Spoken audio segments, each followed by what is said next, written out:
উপলক্ষে সাবরুম রামঠাকুর সেবা আশ্রমের উদ্যোগে বৃক্ষরোপণ কর্মসূচি অনুষ্ঠিত হয়।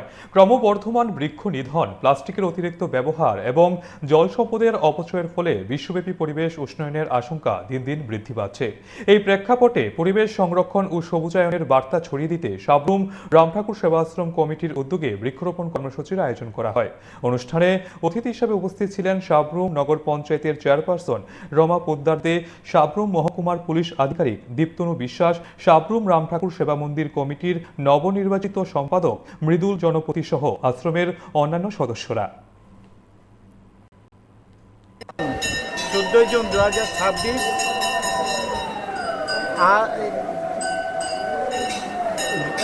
শ্রী রাম ঠাকুরের 75তম বর্ষপূর্তি উপলক্ষে আজকে একটা বন মহোৎসবের আয়োজন করা হয়েছে এবং আমরা যে কর্মসূচি নিয়েছি এটা আজকে আমরা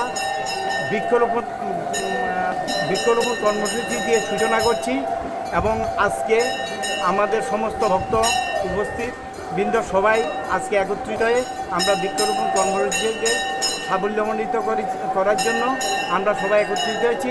তাই আমি সাবরুম রাম ঠাকুর মন্দির কমিটির পক্ষ থেকে যারা এই প্রক্রিয়াকে স্বল্পতভাবে সাহায্য করার জন্য এগিয়ে এসেছেন তার সবাইকে আমি স্বাগত জানাই।